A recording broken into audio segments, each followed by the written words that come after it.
Welcome to another vlog G from Kalra family from Edmonton. Welcome back to the channel please. आज हम कहाँ हैं शैली जी? हम अपने घर के पास ही हैं। दिखाएं इनको कहाँ पर हैं हम। बहुत ही प्यारा सा पार्क है। राइट। तो मैं एक बारी व्यू चेंज करता हूँ तो आपको पता लगेगा। तो ये बहुत ही खूबसूरत पार्क है हमारे घर के पास। चारों तरफ ना रेजिडेंशियल है पूरा। हाँ। और हम इधर सामने प्ले एरिया है बच्चों का सारा, उधर दिख रहा होगा आपको उधर। बहुत सुंदर है। ये है McTaggart park, McGrath park, sorry McGrath. Right. तो आज जिस टॉपिक के ऊपर हम डिस्कशन करने वाले हैं, ये बेसिकली आई डोंट नो लोगों ने इसके ऊपर कभी बात चर्चा की होगी, आई एम श्योर करी होगी। कुछ ब्लॉग शायद आपको मिल जाएंगे, पर ये हमारा कैंडिड ओपिनियन है कुछ चीज़ों को लेके, जो कि हम आज आपको बताएंगे। और भाई टेम्परेचर ना, क्योंकि समर्स हैं, बहुत ज़्यादा गर्मी भी नहीं है, बहुत ज़्यादा ठंड भी नहीं है, लेकिन हवा बहुत तेज़ चल रही है। तो अगर वॉइस में शायद आ सकता है, क्योंकि हमारे पास अभी गरीबों के पास वो नहीं है, माइक्स नहीं है। हमने खरीदी थी, वो अच्छी नहीं निकली। वो अच्छी निकली। हमें रोड्स के मंगाने, तो थोड़ा इन्वेस्टमेंट करना पड़ेगा उसमें। तो लग रहे हैं अभी, उसमें भी इन्वेस्टमेंट करेंगे। आप लाइक शेयर सब्सक्राइब करो, कुछ इसमें से हमारे को पैसे है तो सब्सक्राइबर बढ़ाओ, तो हम ऑफ कोर्स रोड की बाइक्स भी लेंगे। So coming back to the topic, आज जिस टॉपिक के हम ऊपर बात करना चाहते हैं ना, वो ये है कि 5 ऐसी चीजें जो हमें शायद कनाडा आके अवॉइड करनी चाहिए या नहीं करनी चाहिए, जो न्यू इमिग्रेंट्स बेसिकली जो ये मिस्टेक्स कर बैठते हैं शुरू में आके। वैसे तो 5 से ज्यादा होती हैं, पर हमने 5 टॉप निकाली हैं जो राइट होती ही है जो हर किसी के साथ होती है। सो टॉपिक नंबर 1, जब हम कनाडा आते हैं तो हमारे को ना एज न्यू इमिग्रेंट्स बड़ी एक्सपेक्टेशंस होती हैं कि हमारे दोस्त हैं या हमारे नियर डियर्स हैं या जानने वाले हैं, कुछ रिलेटिव्स हैं क्लोज दूर के, जो कि शायद हमारी हेल्प करेंगे। राइट। एक्सपेक्टेशंस बहुत हाई होती है हमारे माइंड के अंदर। वो एक्सपेक्टेशंस यहाँ पर आके ना बड़े गंदे तरीके से ब्रेक होती हैं। तो मेरा सबसे पहला जो पॉइंट यही है कि जब आप यहाँ पर आओ ना, तो ये सोच के मत आओ कि कोई सपोर्ट करेगा या कोई आपके साथ खड़ा रहेगा। अगर कोई खड़ा रहे, कोई आपको सपोर्ट करे, उसको दिल से, तहे दिल से शुक्रिया अदा करो, और उससे सीख लेके ना आप भी शायद आने वाले टाइम के अंदर जब आप सेटल हो जाते हो, आप शायद किसी की हेल्प करो या मदद करो। लेकिन एक्सपेक्टेशन लेके मत आना कि कोई आपकी हेल्प करेगा। कोशिश करो कि जल्दी से जल्दी इंडिपेंडेंट हो जाओ आप। राइट। किसी पे डिपेंड ना रहो। Right. जितना जल्दी हो जाओगे आपके लिए बढ़िया रहेगा। नहीं तो हर चीज के लिए किसी की तरफ देखना यहाँ पे पॉसिबल नहीं है, क्योंकि कोई कर भी नहीं पाएगा। एक, लोगों के पास समय नहीं होता, दूसरा कोई नहीं करता यार। मतलब बहुत रेयर आपको मिलेंगे लोग जो कि आपके लिए कुछ कर जाएंगे।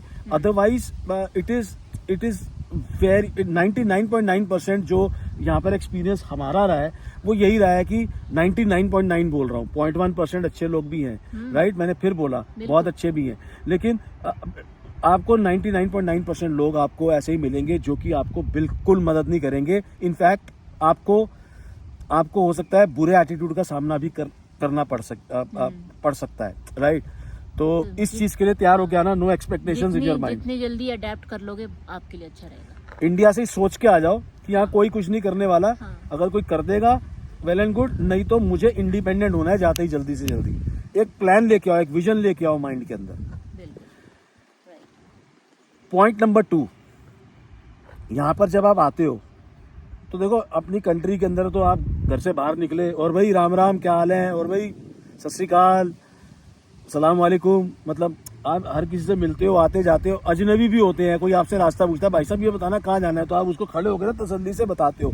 नहीं भी पता होगा ना तो भी आप कहोगे यार 1 मिनट, ये ना शायद वहां से वहां पर, भाई साहब बताना ये वहीं से वहां निकलता है ना। तीसरे बंदे से पकड़ लेते हो आप, किसी की हेल्प करने की कोशिश करते हो। I am just giving you an example. यहाँ पर भाई एटीट्यूड, लोगों का ना बैड एटीट्यूड फेस करना आपको बहुत ज़्यादा एक्सपीरियंस करना पड़ेगा। And by bad attitude I mean real bad attitude. और ज़्यादातर आप ये एटीट्यूड देखोगे अपने देसी लोगों के अंदर ही, most of the times. Sorry to say but reality है। Sorry to say but reality है। बिल्कुल सही कह रही है शैली। मैं एक छोटा सा एग्जांपल देता हूँ।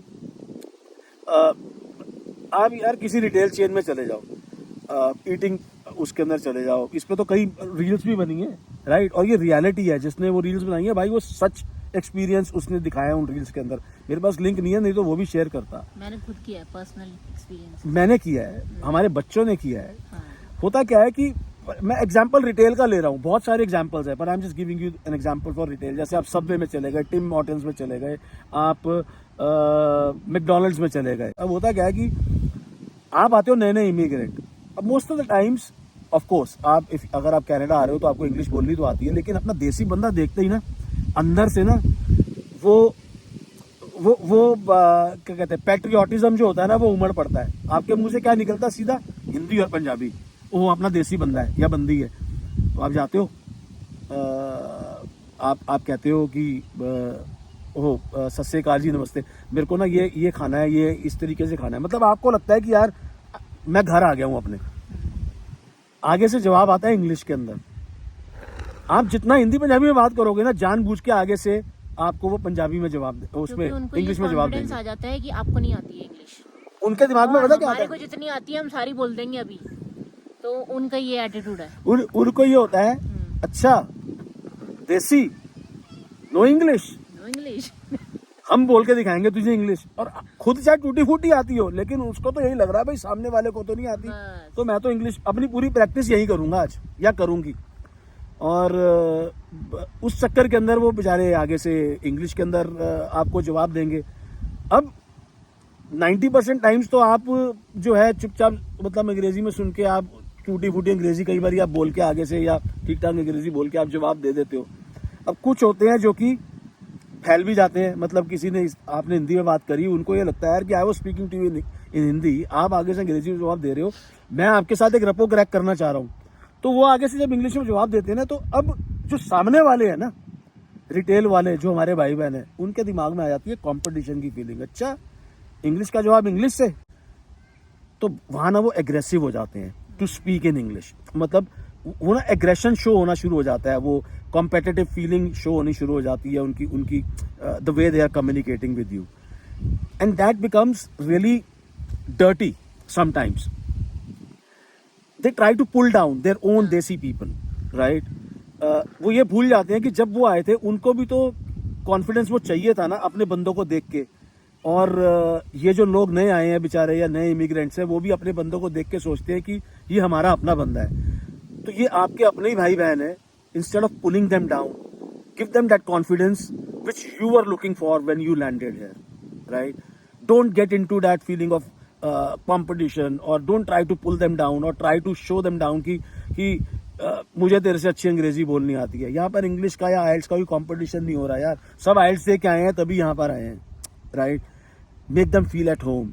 सेम मेरे पास भी कोई जैसे मेरे ऑफिस में भी आता है, तो मैं ज़्यादा से ज़्यादा कोशिश, इतनी नॉलेज नहीं है मुझे, पर फिर भी जितना पता होता है कोशिश करते हैं कि उनको सही इन्फॉर्मेशन मिल सके। ज़्यादातर मेरे पास आते हैं स्टूडेंट्स, बच्चे जो आते हैं, और वो उनको यही पूछना होता है कि सिक्योरिटी गार्ड का कोर्स, क्योंकि मेरे यहाँ बिल्डिंग में सिक्योरिटी गार्ड का कोर्स होता है, तो कई बार वहाँ पे वो बिना अपॉइंटमेंट के मिलते नहीं। तो मैं उनको कहती हूँ कि अपॉइंटमेंट यहाँ से फ़ोन करके ले लो, तो मिलता नहीं है। वो कहते हैं, तो फिर मैं कहती हूँ आप दूसरी जगह चले जाओ, मैंने यहाँ से सिक्योरिटी गार्ड का कोर्स किया था, आप यहाँ से कर लो। तो थोड़ा बहुत हेल्प कर देना ना, कोई आप कुछ घिस नहीं जाओगे, आप कोई छोटे नहीं हो जाओगे। और हेल्प करोगे किसी की, तो आगे से वो आपको थैंक्स ही बोल के जाना है यार उसने, और दिल से दुआई देके जाएगा। हाँ। और उससे अगर आप अपनी लैंग्वेज के अंदर बात कर लोगे, तो ना तो आप डाउनग्रेड हो जाओगे यार। If he is trying to speak to you in his own language, जो देसी लैंग्वेज के अंदर अगर वो बात करने की कोशिश कर रहा है, तो वो बेचारा आपके साथ कंफर्टेबल होने की कोशिश कर रहा है, अपने आप को कॉन्फिडेंस बूस्ट करने की कोशिश कर रहा है कि मेरे सामने मेरा अपना कोई भाई बहन जो है हिंदुस्तान का, वो मेरे को मिल गया या पाकिस्तान का मिल गया। उसको ना बूस्ट करो। हाँ। अच्छी बात बोलो कोई उसको, ताकि उसको लगे कि नहीं यार, हम यही सोच के दिमाग में चलते हैं, हम अपनी बात कर रहे हैं कि कभी हम भी यहाँ पे नए आए थे और हम नए ही हैं, अभी भी सीख रहे हैं। तो सभी सीख रहे होते हैं, राइट? जो पॉइंट नंबर 3 है वो ना, इट इज अराउंड ट्रांसपोर्ट। मतलब जो आपकी जो गाड़ी आपको खरीदनी होती है यहाँ पर आके शुरू के अंदर, तो कई बार सब्सक्राइबर्स ना पूछते हैं कि गाड़ी कहाँ से लें, कैसे लें, आपने कैसे ली, या क्या तरीका होना चाहिए, क्या शुरू में यूज कार लेनी चाहिए, सीधी न्यू कार लेनी चाहिए, तो ये मेरा और शैली का पर्सनल एक्सपीरियंस है। आपको अगर समझ में आता है तो वेल एंड गुड, नहीं तो कोई ज़रूरी नहीं है कि जो हमने फॉलो किया वो आपको भी फॉलो करना है। देखिए, जब आप शुरू में यहाँ पर आते हो तो एक तो बंदा हिला होता है, बंदे को लगता है यार कि मैं क्या करूँ, बड़ी कंफ्यूजन की स्टेट होती है और बड़ा पैनिक भी होता है, घबराहट होती है एक अलग तरीके की कि मैं सेटल हो पाऊंगा नहीं हो पाऊंगा। और ये चीज़ें नेचुरल हैं। कहीं पर भी आप जाओगे, जब your Indian INR money is getting spent in dollars, तब जो पैसा है वो पानी की तरह बहता है। तो अब उस समय क्या होता है कि आपकी क्रेडिट हिस्ट्री तो होती नहीं है, आपका कोई क्रेडिट स्कोर तो होता नहीं है, तो आपको बैंक लोन भी नहीं देता है गाड़ियों के लिए, है ना। तो अब आपको क्या होता है कि या तो आप किसी की यूज्ड गाड़ी खरीदो, जो कि बड़ी कम सस्ती गाड़ी होती है, कोई से मिल जाए जो इतने पैसे आप $4-5,000 खर्च के आप खरीद लो, अच्छी चीज़ें भी मिल जाती हैं। या आप किसी यूज्ड गाड़ी को, जो कि कम एक्सपेंसिव है, आप किसी शोरूम में जाते हो और उनको बोलते हो कि आप मुझे फाइनेंस कर दो। अब कभी वो फाइनेंस हो जाता है, कभी वो फाइनेंस नहीं होता, क्रेडिट हिस्ट्री आपकी नहीं है, क्रेडिट स्कोर आपका है ही नहीं, बिल्डअप ही नहीं हुआ, तो वो आपको लोन देंगे ही क्यों? Why would they trust you? New immigrant programs होते हैं शुरू के अंदर, 1-2 महीने के बाद आप जैसे आपका क्रेडिट स्कोर बन जाता है तो आपको वो गाड़ियां लीज पे दे देते हैं। हमारे को there are many cases that we have seen कि लीज 2-3 महीने के बाद कई बार मिल ही जाती है कंपनीज के अंदर। लेकिन लोग कहते हैं कि यार मैं आते ही नई गाड़ी ले लूँ, खर्चा पाल लूँ।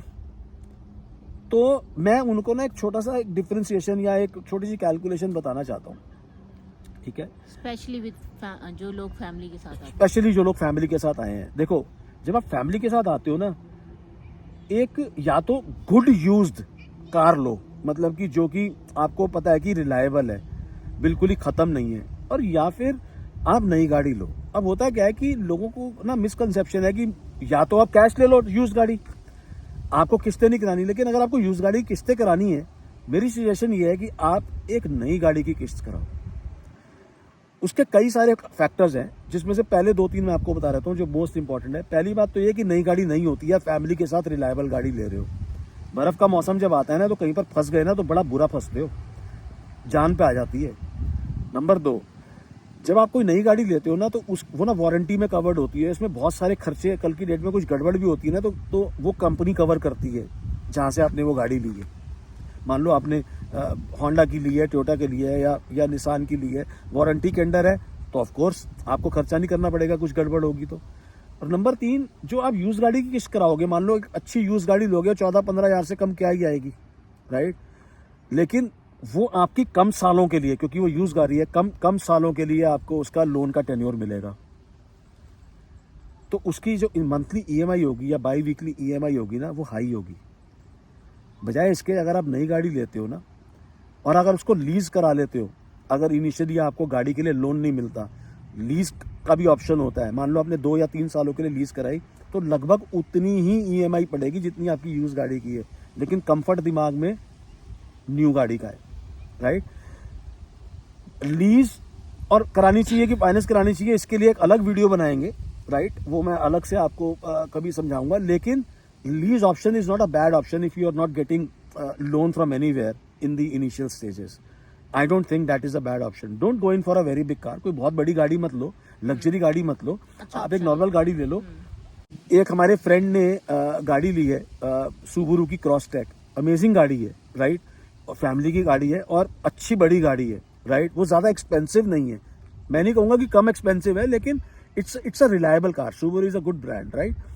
तो उसने वो लीज कराई, जितनी उसकी लीज की, मतलब 2 साल के लिए उसकी लीज है, ये 2 साल के बाद उससे वो गाड़ी या तो वो अपना पैसा देके वो खरीद सकता है बैलेंस पेमेंट का, नहीं तो वो वापस कर देगा, तो वो गाड़ी एज इट इज उसकी दूसरी नहीं खरीद सकते हैं, वो दूसरी नहीं खरीद सकता है, या वो लीज करा सकता है दूसरी गाड़ी, राइट? तो उसका बेनिफिट ये है कि अभी आपने 2 साल के लिए छोटी गाड़ी चला ली, कम पैसे भरे, और 2 साल के बाद आपने एक बड़ी गाड़ी ली। अगर आपकी इच्छा है, आप सेटल हो चुके हो, आपकी इच्छा है कि आप इससे बड़ी गाड़ी लेना चाहते हो, तो आपके पास ऑप्शन है। आप फंस नहीं जाते हो कि 2 साल के बाद यार मैं इसको 5 साल तक तो कम से कम चलाऊंगा, 2 साल बाद आपने वापस कर दी, and then you buy a new car of your own choice, maybe a bigger car, because आप सेटल हो चुके हो, राइट? सो ये सब चीज़ें हैं। तो गाड़ी बहुत इंपॉर्टेंट चीज़ है यहाँ पर आके, तो प्लान करके आओ अपना हिंदुस्तान से, एक पर्टिकुलर बजट लेके आओ कि या तो आते ही मुझे एक अच्छी यूज गाड़ी लेनी है, या कोई इंतजाम करके आओ कि यहाँ पर आके कोई आपका को साइनर बन जाएगा गाड़ी लेने के लिए, या फिर 2-3 महीने आप अपने परिवार के साथ बिना गाड़ी के चला सकते हो जब तक आपकी कोई सेटलमेंट नहीं होती, आपकी क्रेडिट हिस्ट्री नहीं बनती है, एटसेट्रा एटसेट्रा, कोई जॉब नहीं मिलती है, तो उस हिसाब से प्रिपेयर होके आना। और लेडीज आप लोगों को स्पेशली गाड़ी जरूर सीखनी है यहाँ पे आके, ठीक है? बैठ नहीं जाना कि नहीं ओ नहीं हम नहीं कर सकते, हमने मैंने सीख ली है क्योंकि हीरोइन तभी तो बन रही है भैया। कल 40 किलोमीटर एंथनी हाईवे के ऊपर पूरा चक्कर मार के आई है शेरवुड पार्क से। बिल्कुल, क्यों नहीं, क्यों ना करें। And that drive is not a very easy drive. I am not saying anything and कोई बहुत मुश्किल है, येलो हेड ट्रेल तक लेके गई थी तो वापस भी आई है। तो आजकल बिल्कुल यार, ये देखो सीखना चाहिए आपको। आप ये डरो मत, यहाँ पे गाड़ी चलानी इजी है, इंडिया में चलानी इजी नहीं है। हाँ। इवन और किसी भी एशियन कंट्री में मेरे को लगता कि आसान है गाड़ी चलानी पर यहाँ पे जिसने वहाँ चलाई है यहाँ पे तो बहुत आराम से सीख सकता है, थोड़ा रूल्स फॉलो करना। पर ये है कि जिन्होंने नहीं चलाई है ना अगर इंडिया में गाड़ी, तो उनके लिए ना यहाँ पे मसल मेमोरी क्रिएट करना ज्यादा ईजी है, क्योंकि जो रूल्स है वो आपके दिमाग में भरे नहीं हुए, आप डरोगे नहीं फिर रोड पे, आप नया सीखोगे। अब यहाँ पे मैंने इंडिया में इतनी नहीं चलाई, गाड़ी चलाई है पर इतनी नहीं चलाई, तो मतलब ना के बराबर। पर मेरा यहाँ पे मैंने पिकअप जल्दी कर लिया क्योंकि मुझे इतनी मुश्किल ही नहीं आई, और ऑटोमेटिक गाड़ी होती है, देखो चलानी इतनी इजी है। और लेन ड्राइविंग है, राइट? कोई कहीं से भी निकल नहीं जाएगा, ठीक है? तो that makes it more easy for everybody to learn, and that's not only for females, it's also for us, for guys as well, for everybody, right? नहीं, औरतें थोड़ा सोच के बैठ जाती है ना, अरे नहीं हम तो डिपेंड हो जाते हैं ना दूसरे पे। भाई साहब मैं कोई कमेंट नहीं करूंगा इस पे, तो मैं ये नहीं कह रही हूँ यार, वो कालरा साहब की तो बात ही छोड़ दो, वो तो कभी भी ऐसे है ही नहीं। पर हाँ हम लोग, मैं अपनी बात कर रही हूँ एज ए वुमन, मैं बात कर रही हूँ कि हाँ अपने दिमाग में ये सोचा है चल यार ये चला लेंगे ना, हम तो डरते हैं थोड़ा, तो वो डरना नहीं चाहिए। हाँ मतलब भाई, अरे एक आएगा, मतलब भाई आई फेल्ट सो प्राउड कि एक्चुअली हमारी गाड़ी ट्रक है पूरा, राइट? और जिस ईज के साथ शैली अब उसको मतलब टचवुड चला लेती है, आई फील वेरी हैप्पी यार। कि मैं उसको यही कह रहा था कल, मैंने कहा यार तूने अच्छा सिडान पे नहीं सीखी, तूने सीधा ट्रक पे सीखी है, मतलब उसकी फील ही अलग है यार। फील तो है। मैंने जीएमसी भी चलाई हुई है, मुझे जीएमसी भी बहुत अच्छी लगती थी चलाने में। मैं बड़ा रिग्रेट करती हूँ कि वो हमें बेचनी पड़ी, पर क्या करते, वो उस टाइम ऑप्शन नहीं था, 2 गाड़ी नहीं रख सकते अभी। हाँ, तो और वो बहुत महंगी पड़ रही थी। हाँ, तो इसलिए मैंने फिर जब ये वाली चलाई पैथफाइंडर, ओहो इसका तो नेक्स्ट लेवल का कंफर्ट है, मतलब ऑसम। राइट। पॉइंट नंबर 4 मैं आपको बताता हूँ क्या है। जब हम यहाँ पर कनाडा के अंदर आते हैं एज न्यू इमिग्रेंट्स, अब क्या होता है कि बंदा आसपास के माहौल को देख के ही अपने आप को ढालता है कि नहीं? तो यहाँ पर मैंने देखा है 99.9% लोग जो है ना एडमिंटन के अंदर दे फॉलो द रूल्स, कोई भी हो, चाहे वो कैनेडियन हो, चाहे देसी हो, चाहे अपना हो, चाहे वो साउथ ईस्ट मतलब एशियन कंट्री से हो, दे फॉलो द रूल्स। 0.1% कुछ लोग ऐसे भी हैं जो कि रोड के ऊपर ना थोड़ा सा रूल्स फॉलो नहीं करते, हमने देखा है, ठीक है? हमने देखा कुछ स्टूडेंट से, अपने देसी स्टूडेंट बिना अपना बटन जो होता है रेड लाइट क्रॉस करने का, पेडेस्ट्रियन वाला, वो दबाए, उन्होंने भाग के सड़क पार कर ली, राइट? वो भी इंटरसेक्शन पे, जो कि इतना मतलब भारी हाईवे वाला हाँ, रास्ता था। हाँ। जब वहाँ पे उधर से पहुंचे, हम लोग ने देखा कि हम ऐसे खड़े थे और रेड लाइट आगे हो रखी थी, पर उसकी बारी अभी नहीं थी पेडेस्ट्रियन की चलने की। उन लड़कों ने भाग के वो सड़क पार कर ली, और एकदम उनके पहुंचते ही वहां से ट्रैफिक चल पड़ा, क्योंकि ये लोग नहीं रुकते। 2 लड़के और 1 लड़की थी था। अपने देसी, हाँ। और एक्सीडेंट हो सकता था। और ये तो मैं छोटा सा एग्जांपल दे रहा हूँ। और वो बड़ा प्राउडली हंसते हुए, वो शैतानी करते हुए भाग रहे थे कि भाई हमने पता नहीं क्या कर लिया अचीव। जे वॉकिंग जिसको कहते हैं, जे वॉकिंग, यस। ठीक है। अब उसके अलावा जैसे सड़क के ऊपर क्या होता है कि कभी कभी किसी ने नई गाड़ी सीखी होती है, ठीक है, नई गाड़ी सीखी होती है, तो वो कई बारी जैसे रिक्वायर्ड स्पीड 80 की है, तो वो बेचारा 70 पे ही चल रहा होता है, या 70 की है तो वो बेचारा 60 पे ही चल रहा होता है, मिडिल लेन में चल रहा है। लेकिन लोग इस तरीके से बुली करते हैं उसको, ओवरटेक करके स्पीड के अंदर बहुत बारी आगे। मेरे साथ भी हुआ है शुरू में जब मैंने गाड़ी सीखी है। पड़ती हिम्मत 100 पे गाड़ी चलाने की हाईवे पे पहुंच के, पर हाँ वो सेफ नहीं होता। अगर आप 100 पे नहीं, आप कम से कम 95-96 तो चलो, आप 90 तो चलो, 90 तो चलो, पर कई बार क्या होता है 80-70 पे मत चलो। हाँ, लेकिन कई बार क्या होता है कि there are old people also, और कई बार ऐसा होता है कि नया बंदा कोई बिल्कुल ही घबराया हुआ है, वो 85-80 पे बेचारा चल रहा है, 90, लेकिन मिडिल लेन में है। तो अब कोई बंदा बेचारा मिडिल लेन में चल रहा है, अब मिडिल लेन के अंदर आप जाके उसकी गाड़ी पीछे चिपका दोगे, कोई ट्रक चल रहा है मान लो, वो चिपका दिया आपने, वो बेचारा बड़ा कॉन्शियस हो जाता है कि यार कोई ये बंदा जो है मेरे पीछे है, मेरी स्पीड बड़ी हल्की है, घबराहट के अंदर वो कोई गलत कदम भी उठा सकता है हाईवे के ऊपर, उसका एक्सीडेंट हो सकता है बेचारे का। आप और फिर उसको बुली करते हुए वो लेफ्ट से ओवरटेक करते हैं उसको पूरी स्पीड के अंदर, उसके आगे वो लेके जाते हैं टू शो हिम कि देखो you don't know how to drive. ये मत करो यार। तो अगर आप ऐसा हो नया सीख रहे हो और कर रहे हो तो मिडिल लेन में चलो हाईवे में। हाँ, तो वो सेफ रहती है, वो सेफ रहती है, मिडिल लेन फॉलो करो, क्योंकि मिडिल लेन के अंदर अगर आप थोड़ी धीरे भी हो जाओगे ना तो लोग बदतमीजी कम ही करेंगे। हाँ, लेकिन साइड से निकल जाएगा कोई जैसे निकलना। लेकिन मेरा रिक्वेस्ट उन सारे भाई बहनों से है जो ये वीडियो देख रहे हैं यार, कि जो बंदे बेचारे नया सीख रहे हैं या कुछ धीरे चल रहे हैं, तो उनको थोड़ा स्पेस दो यार, मतलब उनको सपोर्ट करो, yield for them while merging into the highway, follow those rules, overtake गलत मत करो, ओवर स्पीडिंग मत करो, बहुत ज्यादा स्पीड के ऊपर, कई बारी रिक्वायर्ड स्पीड से कहीं ज्यादा स्पीड के ऊपर चलाते हो। I am not pinpointing this to anybody, but आप एक कंट्री के अंदर आए हो जहां पर रूल्स फॉलो होते हैं, help that country to maintain those rules forever, because you have come here for the मैं नहीं कहूँगा betterment या improvement, ये नहीं कहूँगा, लेकिन जो चीज़ ऑलरेडी यहाँ पर फॉलो हो रही है उसे खराब तो मत।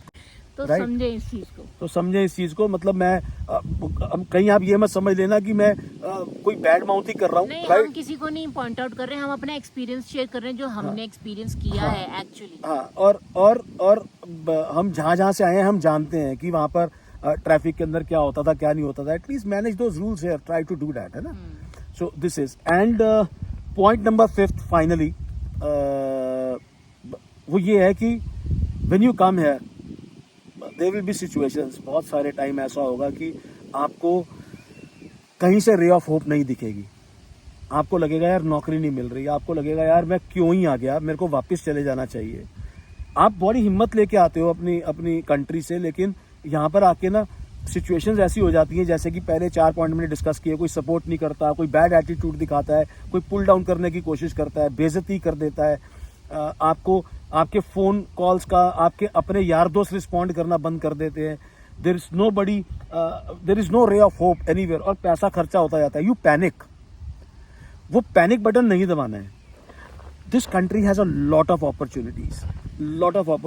मैंने अब कुछ एक वीडियोस पहले भी है, शायद ही वो लिंक डाल देना, 5 easy jobs that you can do in Canada, वो लिंक मैं डिस्क्रिप्शन बॉक्स में शेयर करूंगा, वो जाके देखना प्लीज। आप बहुत कुछ कर सकते हो, पहले 2-3 महीने के अंदर बहुत कुछ कर सकते हो। फॉर एग्जाम्पल, अगर आपको जॉब नहीं मिल रही है, आपने सबसे पहले प्रायोरिटाइज करके अपना ड्राइविंग लाइसेंस बनवाना है और क्लास 5 बनवाना है, राइट।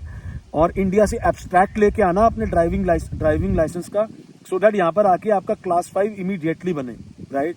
वो प्रायोरिटाइज करना है, पहले 15-20 दिनों के अंदर लाइसेंस बनवा डालो क्लासेस लेके। उससे क्या होगा, आपके पास ना अपॉर्चुनिटीज बहुत खुल जाएंगी। डिलीवरी की जॉब्स हैं आपके पास। सबसे बड़ी चीज तो ये है कि आप 2 महीने में अगर गाड़ी ले लेते हो और उबर ईट्स के लिए अगर आप अप्लाई करते हो, ईट्स एंड ड्राइव दोनों के लिए, ड्राइव के लिए आपको क्लास 4 लाइसेंस लेना पड़ेगा, बट इनिशियली आप उबर ईट्स कर सकते हो। आपने अगर एक सिडान ले ली, सस्ती गाड़ी, बढ़िया गाड़ी ले ली, या कोई नई गाड़ी भी ले ली जिसकी माइलेज अच्छी है, और आप उबर ईट्स करते हो, इजीली आप अगर दिन के अंदर 8 घंटे गाड़ी चलाते हो ना, तो तेल निकाल के $100 तो कमा ही लोगे, ज्यादा भी कमा सकते हो, राइट। डिपेंड करता है आपके ऊपर, आप कितनी मेहनत करना चाहते हो। उबर ईट्स की बात कर रहा हूँ, और इजीली बन जाता है। आप अपना ड्राइवर लाइसेंस एब्स्ट्रैक्ट रजिस्ट्री से निकलवाते हो, 2 महीने बाद उसको अपलोड करते हो, 2-3 दिनों के अंदर अप्रूव हो जाता है। स्किप मुश्किल है, अभी तक मेरा नहीं आया स्किप, लेकिन उबर ईट्स आ जाता है, ठीक है। तो दैट इज वन थिंग। उसके बाद आप चाहो तो आप उबर ड्राइवर के अंदर कन्वर्ट कर सकते हो अपने आप को। 3-4 महीने के बाद आपने ड्राइविंग अच्छे से सीख लिया, आप क्लास 4 लाइसेंस बनाओ, and you can do that. तो अपॉर्चुनिटीज बहुत हैं, हारना नहीं है, घबराना नहीं है। रिटेल के अंदर हर जगह पे जाके अपने कॉन्टैक्ट्स टैप करो, जो लोग आपको नहीं रिस्पॉन्ड कर रहे हैं उनसे उम्मीद रखनी बंद कर दो। अपने आप को लेकिन डीमोटिवेट मत करो कि यार वो बंदा, यार ऐसा मेरा दोस्त था, उसने मेरे को हेल्प ही नहीं करी, यार कमाल हो गया। उम्मीद, मैंने आपको बोला ना, पॉइंट नंबर 1 लेके आनी नहीं है। आपको जाके हर रिटेल जगह में जाके टिम हॉर्टन्स क्या, मैकडोनल्ड्स क्या, and they keep on hiring, Starbucks, you name it, any Subway, कहीं भी चले जाओ आप, अपने सीवी हर जगह पे ना बेझिझक होके डालो, मेहनत लगेगी। बहुत सारे जगह एडमिंटन के अंदर, कबेलास, होम डिपो, वॉलमार्ट, कहीं ना कहीं से कोई ना कोई कॉल निकल आएगी, कोई ना कोई देसी बंदा हेल्प कर जाएगा आपकी। एक बार ही घुस गए ना, then there is no looking back, that is the truth. एक बार ही घुस गए, और जब तक आपने अपनी गाड़ी ले ली उसके बाद तो यार आपने नौकरी करी आपकी मर्जी है, नहीं करी आपकी मर्जी है, आप अपने उबर ईट्स या उबर ड्राइवर कर लो, गाड़ी चला लो यार, अच्छा पैसा है उसके अंदर, मजाक नहीं कर रहा, it has good money, right. So हिम्मत नहीं हारनी है, डोंट गिव अप। ये मत सोचना कि मैं आया हूं मेरे से हो नहीं पा रहा, क्योंकि जिस दिन आपने ये सोच लिया ना, इट्स ऑल हेयर, यहां से हार गए आप हार जाओगे, यहां से नहीं हारना। लोगों की बातें सुन के हारना नहीं है, डीमोटिवेट नहीं होना। दुनिया बहुत कुछ बोलेगी, बहुत कुछ बोलेगी, कुछ तो लोग कहेंगे, लोगों का काम है कहना, लेकिन आपने उस सब से ना बहरा हो जाना है, आपने सुनना नहीं है। आपको क्या दिखता है अर्जुन, मुझे क्या दिखता है, मछली की आंख। तो आपको सिर्फ अपनी तरक्की दिखनी चाहिए, आपको अपना सर्वाइवल दिखना चाहिए। अगर आप बाई चांस किसी समुंदर के अंदर पानी के अंदर डूब रहे होते, तो क्या आप हाथ पैर ना मारते उसको पार करने के लिए? या अगर आप मान लो कहीं पर आग लग गई और आप फंस गए, तो क्या आप उससे घर से बाहर निकलने के लिए हाथ पैर नहीं मारोगे? ये तो नहीं कहोगे ना यार मेरे बस की नहीं है, मेरे को जला लो या मैं डूब जाऊंगा। That effort has to come from here, don't give up from here. यहां से गिव अप कर दिया ना तो फिनिश्ड। यहां से गिव अप नहीं किया ना, you will survive it, and it is only the initial 2-3 months जो कि आपके बड़े मुश्किल होते हैं। इसके अंदर अगर आप नहीं टूटे ना, आप सर्वाइव कर जाओगे, और उसके बाद you will definitely do good. आशा करते हैं आपको हमारा आई डोंट नो आपको चाहिए था कि नहीं चाहिए था, पर हो सकता है हमारा ज्ञान ज़्यादा ना हो गया हो, पर हो सकता है आपको हमारे पॉइंट्स पसंद आए हो। अच्छा लगे तो लाइक शेयर सब्सक्राइब ज़रूर करना, और फिर से बोलता हूँ हिम्मत नहीं हारना। और आई ऑलवेज से दिस, और ये मेरा डायलॉग है, ये कहीं पर गूगल में नहीं मिलेगा, पर मैंने इसका पेटेंट कभी नहीं कराया। You decide, you do it, you don't, you won't. This is mine, मतलब ये कोई माने ना माने, मेरे it's not hers, it's mine. And the people who have reported into me in the past, when if they hear this, they will relate to it that this is actually mine. This goes back 15, 17, 20 years. So you decide, you do it, you don't, you won't. With this we'll take your leave. अच्छा लगे like share subscribe, and बाकी का time do whatever you want to do, man. Just don't trouble your mother, man, and don't trouble your wife, otherwise you will not get any dinner tonight. Yeah, definitely. Goodbye from Edmonton. Okay, bye bye.